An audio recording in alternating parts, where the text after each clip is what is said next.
Everyone knows that a giant rock from outer space hit the planet millions of years ago and wiped out the dinosaurs. Now, with advanced technology, researchers have been able to put together a new timeline showing what really happened. And not only this, they think they know where the giant asteroid came from. Is Earth the target for another huge space rock? And would we be able to survive?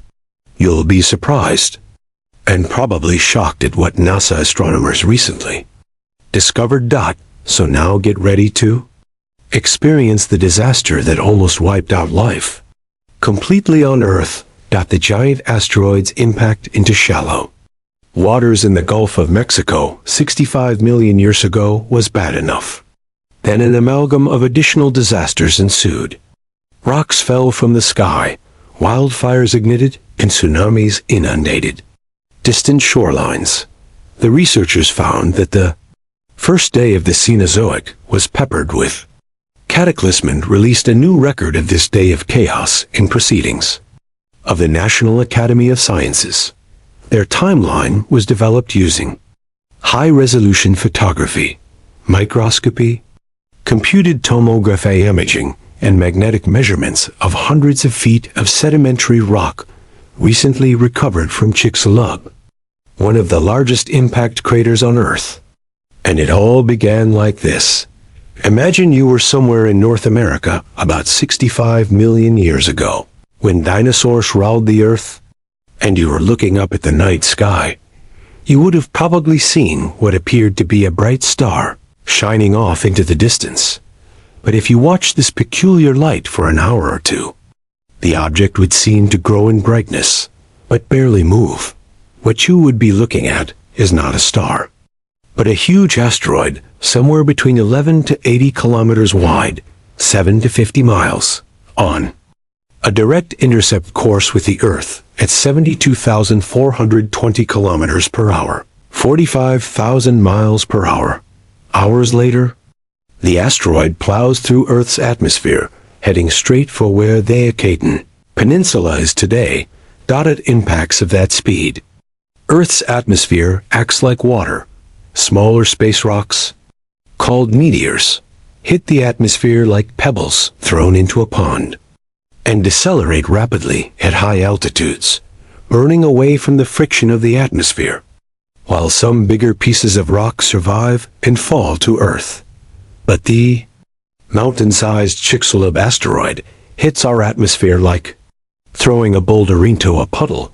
It maintained its velocity and plunged through the entire 60 miles of atmosphere in just 3 seconds. The asteroid shrieks over Central America, emitting the mother of all sonic booms that will shatter eardrums across all the continents.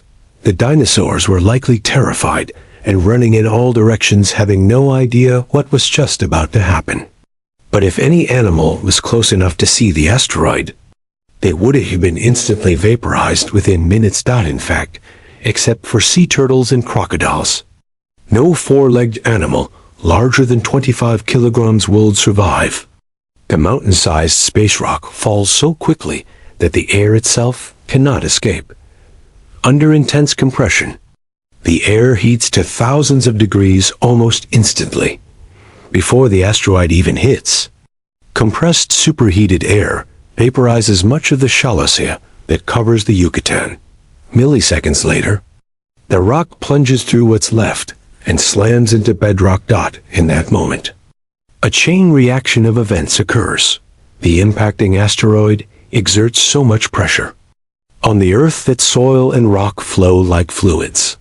Flowing up and down movement of the Earth is like the double splash of someone doing a cannonball in a swimming pool. The initial splash in all directions is followed by a delayed vertical splash when the cavity created by the asteroid rebounds to the surface. The first wall of Earth gouged outward at the moment of impact is more than 32 kilometers 20 miles.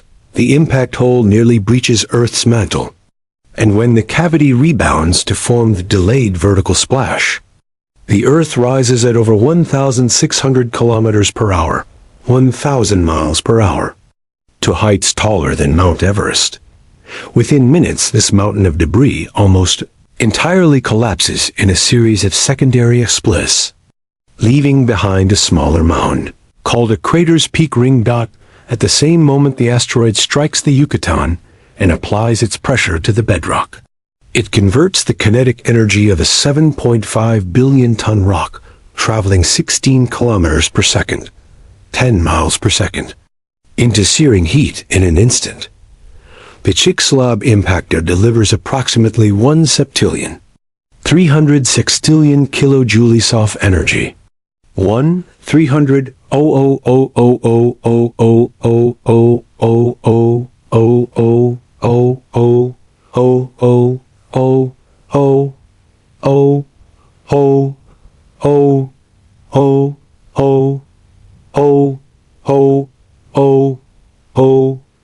more energy than 1 billion Hiroshima atomic bombs.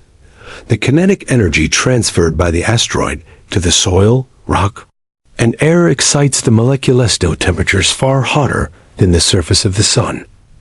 The heat rips electrons from atoms, ionizing the air into an expanding fireball of plasma in excess of 10,000 degrees, turbocharged with vaporized rock that is blasted out at hypersonic speeds. The heated, rapidly expanding air, near instantaneous conversion of Earth to gas, combined with the impact shockwave itself, forms a massive blast wave of pressure expanding outward at more than 1,600 kilometers per hour, 1,000 miles per hour. If this asteroid hit the same spot today, the blast wave would vaporize you in Texas, deafen you in New York, and blow out glass windows in Buenos Aires. The Chicxulub impactor rings Earth like a bell. Waves in Earth's crust radiate away from the impact zone at 4 kilometers per second, 2.5 miles per second. These waves then trigger fault-slipping earthquakes across the continents. If you were on the other side of the world, you would feel the ground shaking 30 minutes after impact. The impact triggers tsunamis as high as skyscrapers. The first of them hit Gulf coastlines within the hour. Waves ranging from 600 feet to perhaps as tall as 1,000 feet smash into what is now Mexico and the southern United States and flood tens of miles inland. The waves temporarily reverse the flow of rivers, rushing up riverbeds like 30-foot little bores. Tsunamis smash into the eastern coast of the United States, and 6 hours after impact, max out at 600-foot high walls of water that slam into Europe, Africa, and the Mediterranean coasts. Within 15 hours of impact, waves arrive on every coastline on the planet, depending on local topography. The ocean sweeps away anything in its path and sucks it back to the sea. When the waters finally retreat, it already sounds like Armageddon. But even more disasters are on their way. When the big rock strikes, its splash accounts for 25 trillion tons of Earth that it launches in ballistic trajectories, some at speeds that exceed Earth's escape velocity. These rocks exited Earth's gravitational pull to either orbit the sun, and some off this material probably reached the moon, but the majority of ejected debris returned back to Earth within the hour. These glass-like chunks, called tektites, some as large as buses, but most the size of marbles, pelt the Earth at speeds ranging from 160 to 320 kilometers per hour, 100 to 200 miles per hour, in lethal quantities, regardless of where any remaining dinosaurs were on Earth. They were hit with this fiery hailstorm, but these glass bullets didn't need to hit the dinosaurs to be fatal. As these tektites fall, their friction with the atmosphere emits enough thermal radiation to set fires across the planet. By some estimates, the combined heat of the returning embers heats the planet to the equivalent of an oven set to broil.